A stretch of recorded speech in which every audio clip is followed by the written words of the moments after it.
সুপ্রভাত সকলকে। আজকে হচ্ছে সোমবার আর শ্রাবণ মাসের প্রথম সোমবার, আর এখন বাজে হচ্ছে 8:55।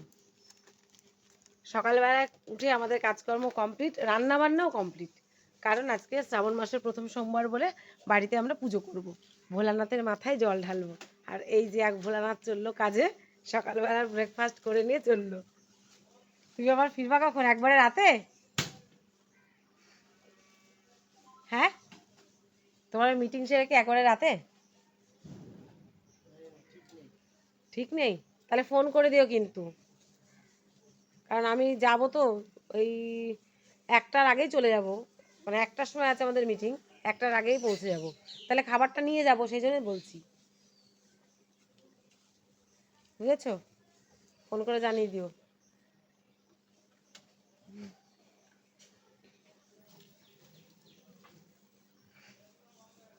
বেরিয়ে গেল কাজে, এবার আমরা করব আমাদের কাজ।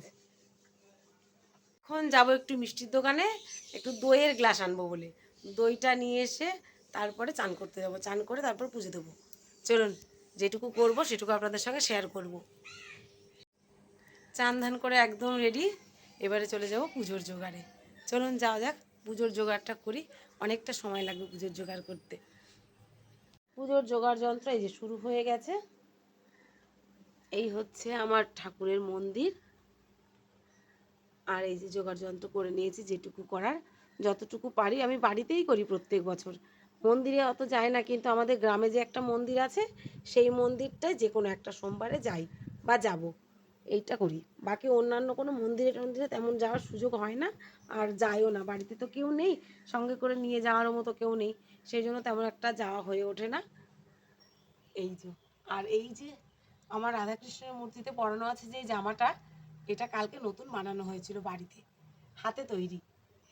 যাই হোক, চলুন পুজোতে বসি। জোগাড় যন্ত্র তো হয়ে গেছে, ভোলানাথের মাথায় একটুখানি দিয়ে দেব। স্নান সারা হয়ে গেছে, সমস্ত কিছু দিয়ে দুধ দই ঘি মধু দিয়ে স্নানটাকে করিয়ে নিয়েছি। আর এখানে দেখছেন এই যে মাটির প্রদীপ, এটা সন্ধেবেলা করে জ্বালাবো উঠোনে তুলসী তলায়, প্রত্যেক সোমবার দিন করে জ্বালাবো বলে এনে রেখেছি।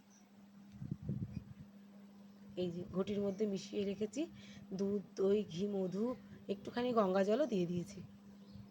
ওম নমঃ শিবায়, ওম নমঃ শিবায়, ওম নমঃ শিবায়।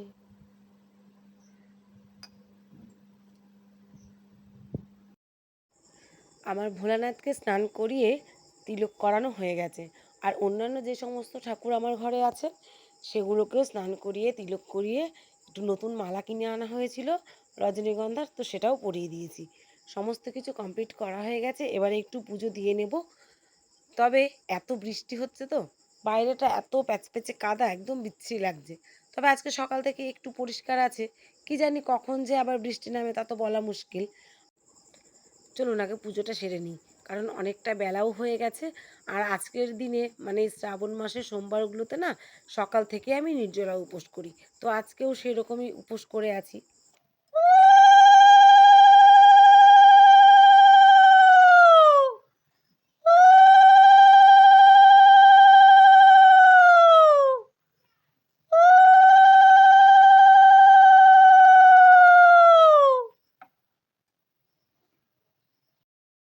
তবে কি জানেন তো, সবই ঠিক আছে, কিন্তু একটা জিনিস হলো, আজকের দিনে না পেলাম একটা ধুত্রা ফুল, না পেলাম একটা আকন্দ ফুল।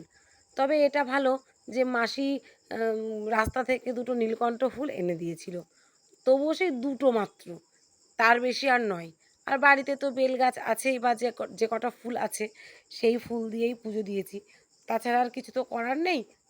আকন্দ বা ধুতরা কিছু যদি একটু পেতাম, তাহলে মনটা একটু ভালো লাগতো। তবে আরেকটা বিষয়, বাজারেও কিন্তু কিনতে পাওয়া গেল না জানেন, বাজারেও সেদিন কোনো রকম ফুল ওঠেনি। হয়তো এত বৃষ্টির কারণেই হবে, কারণ এরকম তো কোনো বছর হয় না।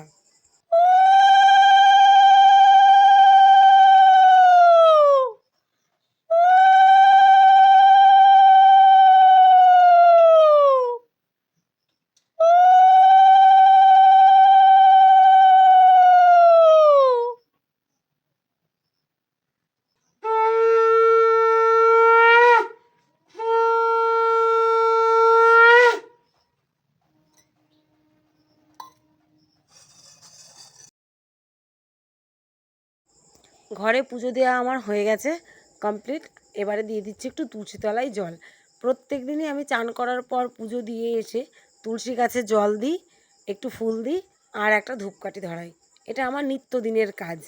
তো সেই মতো আজকেও দিয়ে দিচ্ছি। পুজো দেওয়ার পরে এই তুলসী তলাতে একটু পুজো পার্বণ শেষ, এখন মাখার পালা হচ্ছে সাবু। এই যে সাবু মাখানোর জন্য রেডি করেছি সমস্ত কিছু। এই যে ফল টুকরো টুকরো করেও দিয়ে দিয়েছি এর মধ্যে। আর এখন এগুলোকে একটু মাখাবো সুন্দর করে। আজকে কিন্তু এটাই হচ্ছে খাওয়া দাওয়া, আলাদা করে রান্না বান্না করা কোনো খাবার আজকে খাবো না, এটাই খাবো। কি সুন্দর হয়েছে না দেখতে বল? খেতেও তেমন কিন্তু সুন্দরই হবে। কি দিয়েছি জানিস এর মধ্যে? টুকরো করে দিয়েছি আম, আপেল, বেদানা, আর দিয়েছি কিশমিশ। কাজু বাদামটা আজকে বাড়ি নেই তাই দিইনি, আর রয়েছে ফ্রিজে, কিন্তু ফ্রিজের কোনো জিনিস খাবো না বলে এর মধ্যে আজকে দিইনি। আর কলাটা আগে মেখে নিয়েছি, সঙ্গে দিয়েছি দুটো সন্দেশ, দুটো রসগোল্লা আর একটু দই। কেমন টেস্টি হবে বলতো? শুনেই জিভে জল আসছে না?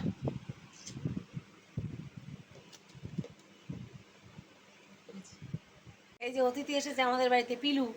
পিলু আর আমি দুজনে মিলে যে এখন খাচ্ছি প্রসাদ। পুজো হয়ে গেছে, তাহলে আমরা এখন একটু প্রসাদ খেয়ে নিই।